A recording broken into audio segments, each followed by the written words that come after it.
తెలంగాణ ప్రభుత్వం కీలక నిర్ణయం తీసుకున్నట్లు తెలుస్తోంది. హైదరాబాద్ గచ్చిబౌలిలో 400 ఎకరాల సర్కార్ భూమిని వేలం వేయాలని భావిస్తుంది. షేర్లింగంపల్లి మండలం కంచగచ్చిబౌలి గ్రామం పరిధిలో ఈ భూమి ఉండగా టీజీఐసీసీ ద్వారా విక్రయించేందుకు ప్రయత్నిస్తుంది. సంక్షేమ పథకాల అమలు, ఇతర అవసరాల కోసం డబ్బు సమీకరణ భాగంలో ఈ నిర్ణయం తీసుకున్నట్లు తెలిసింది. అంతర్జాతీయ స్థాయి లేఅవుట్ ను అభివృద్ధి చేసి వేలం ద్వారా భూములను విక్రయించేందుకు కన్సులేట్ నియామకానికి టెండర్లకు పిలిచింది. ఈ నెల 15 వరకు బిల్డర్లకు గడువు దాకా ఇచ్చింది. డిసెంబర్ 23లో కాంగ్రెస్ అధికారంలోకి రాగా రాష్ట్ర ప్రభుత్వం నిర్వహించే మొదటి భూ వేలం ఇది కానుంది.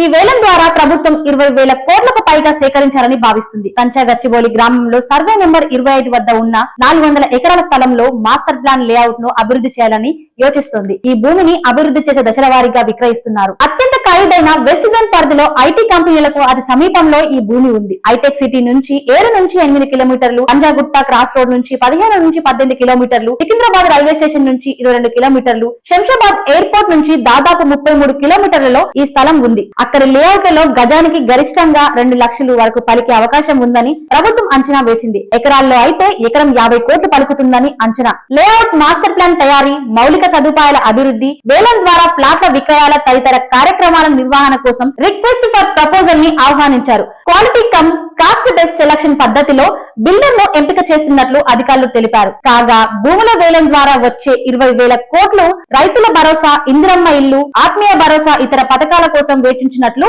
తెలిసింది. ప్రభాత సూర్యుడు జాతీయ తెలుగు దినపత్రిక. ప్రతి అక్షరం నిజం వైపు. నిజం దాగదు, వార్త ఆగదు.